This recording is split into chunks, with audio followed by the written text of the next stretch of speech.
I was far from the quiet cul-de-sac and its constant comfort. We have 2 garages and matching mailboxes lined neatly along the street, with barbecue grills in each backyard.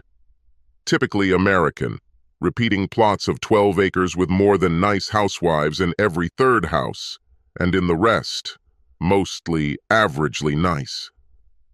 Tonight, I'm walking to Rainbow Row along the Battery on East Bay Street.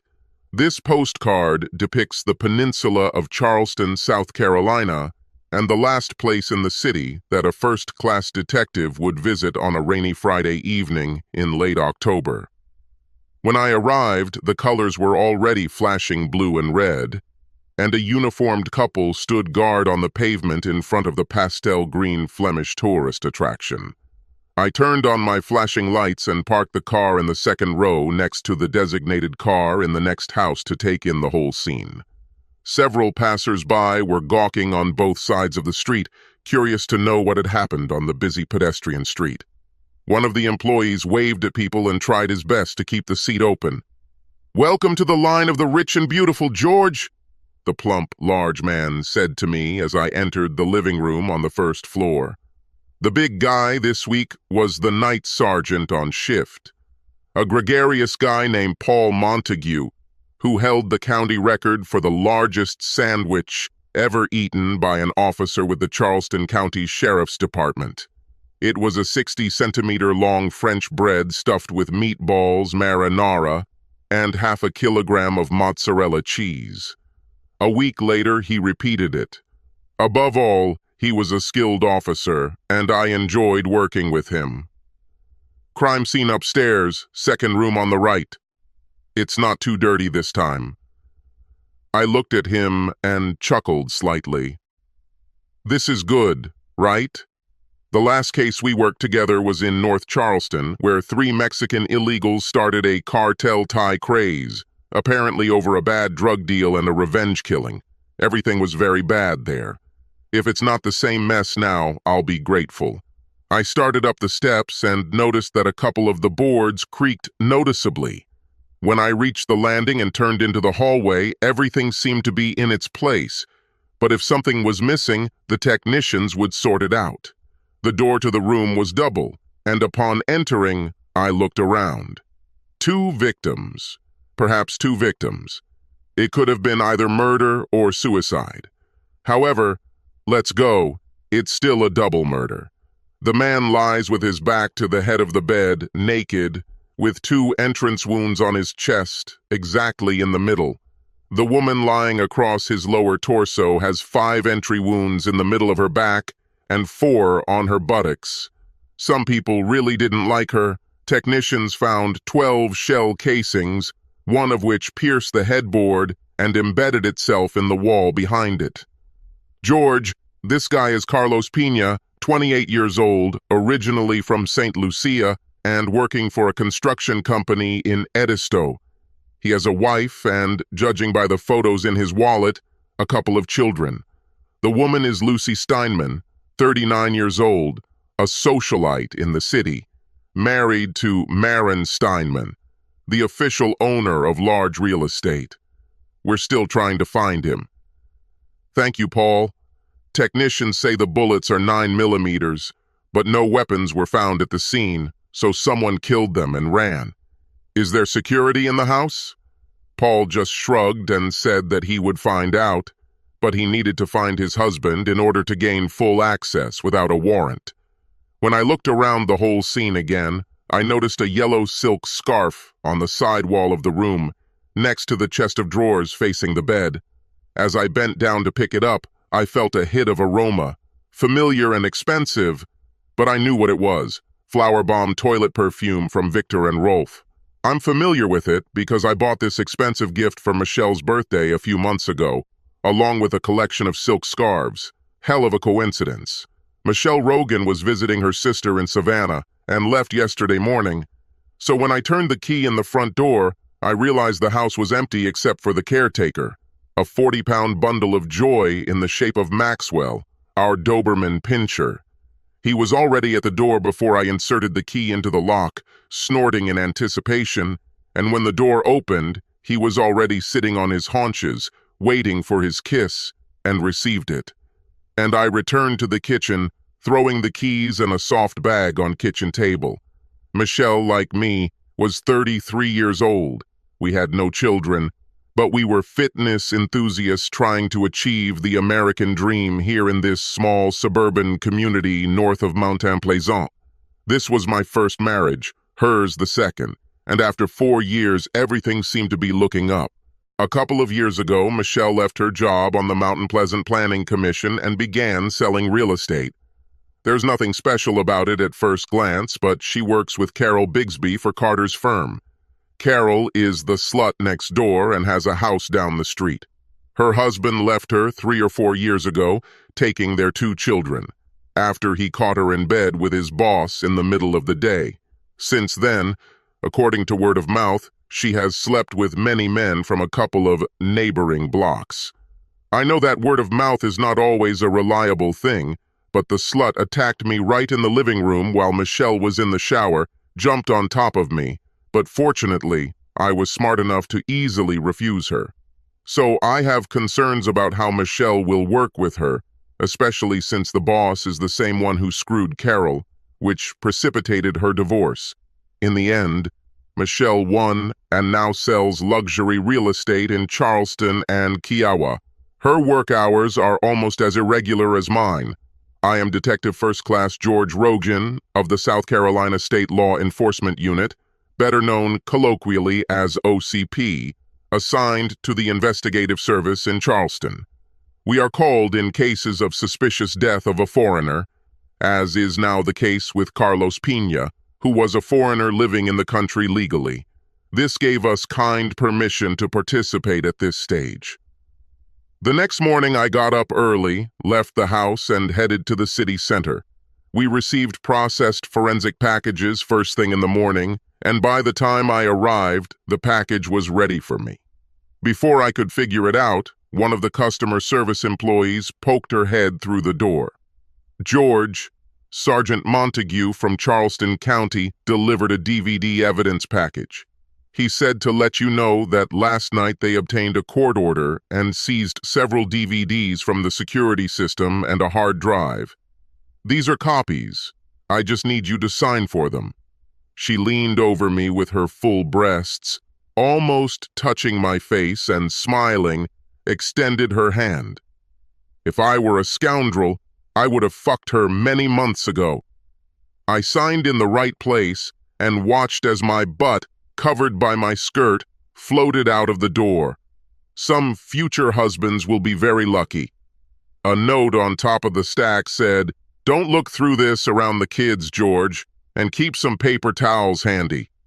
Okay, he's cunning, but he's still the best sergeant in Charleston. I put the stack aside and turned my attention to the stack of evidence.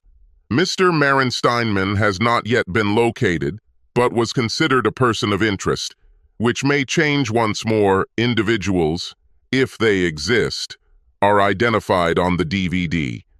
In any case, we all wanted to find him. I was pretty sure George and the Charleston County people were already doing this. Later that day, the UCP ballistics lab report came back indicating that all the shots were fired from the same 9mm weapon, most likely a semi-automatic pistol, and that each shot was fired from the side of the bed near the foot of the bed. Based on the trajectories, they estimated that the shooter was holding the weapon approximately 5 feet off the floor, putting the perpetrator's height between 5 feet 68 and 3 feet 98, depending on how he held the weapon. The precision of the laboratory made me smile. They always say this with absolutely straight faces. For all I know, it could also have been a 5 foot tall chick standing on the step next to the bed. The evidence bag contained several photographs of the deceased, as well as several photographs of the Steinman couple found in the house. His ID says he is 52 years old, but he doesn't look older than 45, and appears fit and attractive to add to his obvious wealth. This explains his attractiveness to his wife, however, his already deceased wife. By any standard, Mrs. Steinman is a beautiful woman, having all the accessories of a good life. The size of the stone in the ring taken from her hand would almost pay for my house, or at least put a hell of a dent in my mortgage. Carlos Pina, on the other hand, was an unremarkable stocky jock. He appears to have worked as a subcontractor on several projects between here and Hilton Head. I suppose that for Mrs., he was just a handsome toy. We'll likely find that they crossed paths somewhere on the property or in a bar, and the next thing he knew, he was screwing some rich guy's wife and getting paid the usual fee. It's a story we've all encountered hundreds of times along the way, although most of them don't get killed on Rainbow Row. "Hey baby, are you okay?" Michelle asked me when I called her late that night after returning home. "Everything is fine with me. What about you and Monique? Your mom called early yesterday morning trying to reach you, and I told her that the telecom cell service in Savannah sucked and that she should call Monique." "Well, I didn't say sucks, but you get the idea. You'll make Mom angry if you talk dirty to her. George Rogan," she joked. It was one of our inside jokes. Her mother told the girls that she tried phone sex a few times and became addicted to it for a couple of months until she realized she preferred real sex and started dating a couple of other widows along the way. That's all I wanted to know. I plan to spend the night one more time and will arrive tomorrow evening. Maybe we can get in for a late dinner when I get back. "Michelle, dear, that would be great, but I'm just warning you. I may not be free. I'm working on a murder case in the East Bay on the Battery. I think a love nest in the moneyed area was shot up last night, and I'm left with 2 bodies and a missing husband." There was a long pause before she answered. For a moment I thought the call had been interrupted. "Oh, this is terrible. Let's hope that we can still achieve this. Listen, I love you, George. See you tomorrow." We finished talking, and I set up my laptop to watch the security DVD of yesterday's murder scene. Maren Steinman spent a lot of money on video security. This wasn't your typical black and white grainy crap you buy at the discount store. This is a high-quality product. Color, digital, high resolution, with precision zoom, uploaded to a monstrous multi-terabyte drive. He had cameras in all the rooms downstairs and one in the main bedroom and hallway on the 2nd floor, as well as in each hallway on the next 2 floors. I poured myself a light beer and sat back with my headphones in to drown out the background noise. I set the first DVD to start at 9 o'clock in the evening when movement and sound activated the camera at the entrance to the house on the 1st floor. There were 2 victims who came into the house and didn't really hold back their voices. Judging by the sound, both were drunk. They hung around the house, preparing drinks, and a few minutes later, Mrs. Steinman led a clearly grateful Mr. Pia up the stairs to the master bedroom. The main thing in my work is that I need to pay attention to details. This is how we solve most crimes, unless due to the stupidity of the criminals. At least Maren Steinman provided the details with stunning high-definition clarity. Lucy Steinman dropped to her knees and slowly unbuttoned her lover's pants. As the pants and shorts fell around his ankles, it became obvious that Lucy Steinman was a size queen, or at least had become one last night. Watching the video, it was as if I had returned to my student years, when we were all interested in adult films. Now I understood what Paul meant when he said he needed paper towels. I wanted to call him and tell him to stop pleasuring himself, but unfortunately, I knew what was about to happen.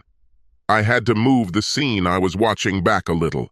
I heard the same thing I heard last night, the creaking of boards on the stairs. A few moments later, a fit figure dressed in black with a hood on his head came into view and, without hesitation, quickly fired 2 shots at Carlos Pina. The next shot hit the headboard, and the shooter motioned for Lucy Steinman to lie across the first victim. A moment later, 5 shots were fired into the middle of her back. The gunman then kicked Mrs. Steinman in the heel and walked to the edge of the bed before shooting her 4 times in the buttocks, apparently in anger. I rewinded again to look at the culprit's wrist. As the gunslinger fired in anger, the black sleeve on his right arm rose up enough to reveal a silver bracelet with what I took to be an Indian pattern. I didn't understand it, so I took a screenshot onto the disc and started the video again. "You won't have sex with other sluts anymore, that's for sure, bastard," the killer said with an accent. Now I knew that she was closer to the lower limit, 70 meters or so, and she knew Pina. Steinman was a minor slut. "Paul, I assume you saw the gunman shoot. Have you spoken to Mrs. Pina yet?"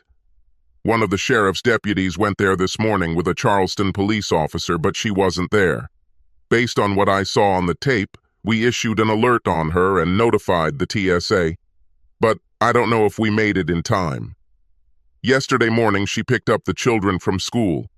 She may be completely innocent, but her actions before and after the shooting are disturbing, and we would like to bring her in for questioning. Charleston County will obtain a warrant to completely search the premises in her absence. Oh, by the way, we found Maureen Steinman this evening. He was at the Double Tree Hotel in Savannah and returned an hour ago. It is absolutely clear that he is not a criminal. He claims that he accidentally turned off his phone. He was holed up with some chick who wasn't there when the officers talked to him. They simply noted the sexy lavender underwear and a pair of leopard print stilettos that they were pretty sure weren't his size." Paul laughed as he finished, and we ended the conversation. "What is the probability that they will both be in Savannah at the same time? Of course, this could be a coincidence. I've seen quite a lot of these in my relatively short career. The closet door still stuck slightly when I opened it, and I reminded myself that I needed to fix that. She is so meticulous about storing all her things, everything in a row and in one place. I looked for them and couldn't find them. In their place, a void appeared in the row. I think they were high heels. In fact, they are Gamma Pony Chelsea boots that her mother gave her a couple of years ago for Christmas. Over $500 at Harrods online. With a pair of tight yoga pants and her killer legs, she looked great in them, and they weren't there. Suspicion can arouse strange things in a man's mind, and if any mantra penetrates us more than another, it is, leave your emotions aside. I was taught to recognize when I was acting or reacting with emotions rather than facts. I did just that by allowing emotional suspicion to guide my actions. It was 11 o'clock at night, 24 hours after I arrived at the scene on Rainbow Row. I'll have to go through the remaining DVDs, but that can wait until tomorrow. Maxwell announced that he needed a late walk, and the two of us headed into the area, flashlight and dog poop bag in hand. It was quiet for the most part, and after a few minutes I found myself walking up to Carol Bigsby's house and seeing that she had company for the evening. Nothing changes. Maxwell did his thing next to her mailbox. I picked everything up, and we moved on. It was already after midnight when I fell into bed and didn't move until 8 in the morning. After a quick run and a light breakfast, I installed the other DVDs, intending to start looking through them for clues. But before I could get started, I received a call from Paul Montague. "George, we found out where Mrs. Pina flew to, Ms. Castel de Portala. Pina is a Belizean citizen and flew into Belize City late yesterday evening after arriving in the Dominican Republic by boat. She also withdrew a substantial amount of cash from her bank accounts and gained access to the family's safe deposit box on Friday afternoon. In such a place, she probably had to run for money. The U.S. has an extradition treaty with Belize to try to get her back, but after speaking with the U.S. attorney last night, it will likely be a long story if it ever comes to fruition. They don't hand over their own citizens easily, and when they do, They usually demand witnesses for anything that could result in the death penalty or life imprisonment. I'll keep that in mind if I need to screw anyone over, Paul. Do you have any more good news? He just laughed at me. We're going to talk to Maren Steinman later. Would you like to join us? I wanted and agreed to join them at Steinman's house at 1 o'clock in the afternoon.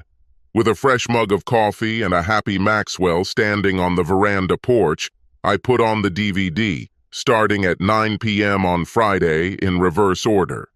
During the day, the only activity was running around the house of Mrs. Steinman and the housekeeper, who arrived at 10 minutes past 9. The next DVD showed an earlier encounter between the two dead, starting at 10 o'clock on Thursday evening until he left at 2 o'clock in the morning. The earlier activity was a repeat of the previous day, and the DVDs for Tuesday and Wednesday were uneventful. Apparently, Maren Steinman was absent from home all these days. It was only on Monday that interest increased again. On Monday morning, the housekeeper came at the usual time and left by noon. In the morning, Lucy Steinman was not visible, and she did not move upstairs. At 1:20 in the afternoon, Maren Steinman arrived home, allowing himself and the petite brunette into the living room. There was a familiarity between them, indicating that this was not their first experience. The woman walked up to the bar and prepared 2 glasses. "I take it your wife won't be back until tomorrow?" she asked Steinman, handing him the drink. "Her flight arrives at 11 o'clock tomorrow morning, so there's no rush, baby." I watched as he took the drink from her hand and pulled her tight size 4 dress over her head, leaving her standing in her size 4 SX panties and size 3 bra. She stood in front of him, being 5'5", stroking his growing bulge in his pants with her hand. The canary yellow scarf had already fallen to the floor, and Steinman bent down, picked it up, and brought it to his nostrils. A woman weighing about 50 kilograms squatted down, balancing on 7.5-centimeter stilettos, pulled her lover's manhood out of his pants and began to satisfy him. I should have stopped watching, but I couldn't. When they finished, they both headed upstairs. The camera in the master bedroom showed them both entering the bathroom, then leaving 20 minutes later, and the woman going downstairs to get her clothes. When she returned, Steinman picked up the yellow scarf again and inhaled its scent before throwing it on the dresser. The scent I remembered was Flowerbomb from Victor and Rolf. I paused the DVD, went out onto the veranda, and patted my faithful friend. "Max, this world is stupid. Trust me." Returning to the DVD, I quickly fast-forwarded through the entire daily life, and at about 9 o'clock in the evening, Steinman and his mistress entered the bedroom and resumed their love affairs from the previous day. I looked for a while and then zoomed in on the tattoo on her right buttock. I had already seen one of these before, and with that I turned off the DVD player and prepared to meet Maren Steinman. The crime scene footage was taken that morning, before we arrived. Paul Montague worked quickly. At lunch, we grabbed a bite to eat at Human's Deli before going to see him, and I brought up my newly discovered problems. Yes, I looked through everything until last Monday. "So you know I'll have to talk to her?" he asked me. "Standard procedure, Paul, I know. Michelle will be back tonight. I'll let her know." After checking our notes, we both headed to Steinman's to meet with another county investigator. Mr. Steinman was waiting for us with his personal attorney. Personally, he was rather unimpressive. Now I could see his years in his face, but he still looked fit and fit. Paul introduced himself, and when we shook hands, I did not see a single hint of recognition, although I did not expect him to recognize me. We, of course, had never met, and I had never felt that people in such leadership positions pay any attention to ordinary people if they don't want something from them. Paul began the interrogation. "Mr. Steinman, let me express our condolences for your loss and assure you that we have invested significant resources to bring this matter to a satisfactory conclusion. Now, as for the victims, your wife and a man named Carlos Pena. Did you know about their romance?" Steinman just shook his head. No. Then, it's okay. Regarding Mr. Carlos Pena, have you ever met or perhaps had any dealings with him, his business, or other family members? I don't remember anything, he answered. The big man simply took notes and continued. Okay, now let's go back a few days. You are aware that we have DVDs from your security system that store several days' worth of recordings, right? He nodded in confirmation. Okay. Could you tell me the name of the person you entertained in this room on Monday afternoon and evening? Steinman conferred with his attorney and named her. As he did so, Paul stole a concerned look at me, and Steinman caught it. At this point, his lawyer intervened and insisted that no unrelated third parties should participate in this interrogation. Paul didn't want that. From our point of view, the consultant, the woman in question, remains an important witness until we interrogate her. Mr. Steinman, have there been any other women who have visited these premises with or without your wife in the last 2 weeks? I advise my client not to answer this question. We consider it insignificant. Paul just smiled slightly and pulled out 3 enlarged photographs from his note. Do you recognize the woman in these photographs? Steinman looked for a long time, considering his answer. He conferred with his attorney, and the meeting was abruptly terminated. My client will not discuss any further matters with any representative of the Charleston County Sheriff's Office or any other law enforcement agency at this time. If he is not detained for questioning, I ask you to leave the premises. Paul and I expected this and did not reveal the woman's identity to Steinman, because someone who had nothing to hide would certainly have shared this information himself. In his case, he did not disclose that he had lunch with Mrs. Castel de Portala Pigna, not knowing that it was caught on CCTV last Wednesday at the same establishment where we had just dined, in Huyuman, Delhi. Warrants had already been issued to seize bank records when they opened Monday morning and to search Steinman's Meeting Street offices. As we spoke, the Sheriff's Office and the UCP were already conducting a seizure. At the end of our first meeting, I had to withdraw from the case. However, Paul kept me informed, unofficially of course. At our lunch, a little earlier, he explained, yesterday in Delhi, when I came for a sandwich, our owner chatted with me. He heard about the shooting at Steinman's house and reported that Marin Steinman had been at his establishment a few days earlier. He is a frequent customer here. Well, I asked for surveillance footage, and sure enough, last Wednesday he had lunch here with a woman. Oddly enough, the woman appeared to be Mrs. Castel de Portala Pina, and on her right wrist was a bracelet similar to the one worn by the perpetrator at the time of the shooting. As evidence, he provided the photographs we now have, as well as the original DVD. At this point, we assume that Steinman knew his wife was committing adultery, and Mrs. Pina either knew it too or he let her know it. I think he paid her to attack him, but now we have to prove it. He might not even have to pay her. She might have enjoyed what we saw. In any case, he definitely passed the envelope to her across the table, and now she, as they say, waved her hand. Additional evidence may help us persuade her to leave Belize. I think I've said it 100 times, George. Stupidity ruins everything every time. That evening, while waiting for Michelle to return, I remembered our first meeting. She and her sister Monique were Deadhead fans, and we were at the same Phil Lesh and Friends show at the Coliseum. We hit it off right away, and I asked her out that same week. From that moment on, we became something special, and a week later I had the pleasure of enjoying the special talents of her 5'7", 50-kilogram, size 4 body, 4SX panties, and size 3 breasts.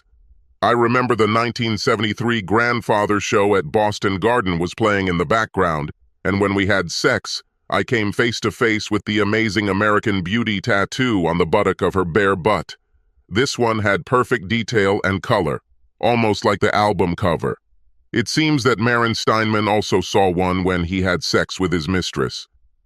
Michelle turned the key in the front door at 10:15, and Maxwell immediately waved the stump of his tail. His personality around her was different from mine. Between us, it was all male and male bonding, but with Michelle, he was a puppy again. She walked into the kitchen and threw the keys on the kitchen table, and then came over and hugged and kissed me. "How are you doing?" she asked. "I'm away from him now," I answered. "Oh, by the way, where are the gumma boots that your mother gave you for Christmas?" She looked at me strangely before answering.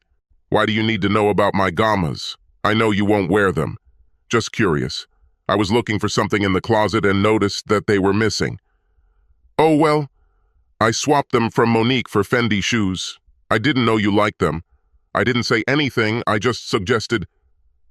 "Hey, listen, why don't you take a shower and I'll make you a drink when you get back?" When she returned, I brought her a glass of wine and light beer. It had been almost 48 hours since I walked into that East Bay house on Friday night. "First, let me tell you about the case I was working on." Amazing. Paul Montague worked on it, and as always, brilliantly. Well, 95 Rainbow Street is a place owned by a guy named Steinman. The victims were his wife and her lover. The guy's wife is the main suspect, but Paul thinks this guy, Steinman, is also involved. I watched her reaction and saw some hesitation on her face, the smallest sign of awareness. Paul wants to talk to everyone associated with Steinman, including anyone who may have been in the same house before. We have CCTV footage from several days ago. I paused for effect and saw that Michelle was becoming uncomfortable, although she was trying her best to hide it, but to no avail. She realized that I knew, and there was no point in denying it. I asked, "How long ago?" "I think almost 6 months." "Why did you even get involved in this?" "You know what I think about infidelity?" "George, I don't know why." Monique kept telling me how exciting it was, and how she'd already done it twice and Donnie still hadn't heard anything about it. Donnie was Monique's husband, and he sure as hell didn't want to hear that kind of talk about his beloved daughter-in-law. Monique and I have always done everything together since we were little girls. We never had secrets from each other. If she did something, I did the same, and vice versa. If I bought a new dress, so would she. If she bought a new perfume, I had to try it too. That's why she bought that Victor and Rolf you gave me a few months ago. This is how we have always been. Do you think this is so exciting that you can risk marriage? Now there were tears in her eyes and a photo of an American Beauty tattoo on the right buttock of a very beautiful woman who was very close to me popped up in front of me. Michelle stood up, walked into the kitchen, and pulled out a bag of fruit snacks from the cabinet. When she did, her t-shirt rode up and revealed her firm, naked, and very nice ass. This beautiful ass had an American Beauty tattoo on her left butt cheek, identical to the one her identical twin, Monique, had on her right. "Paul will have to talk to her, you understand?" She nodded silently, returned to the table, and kissed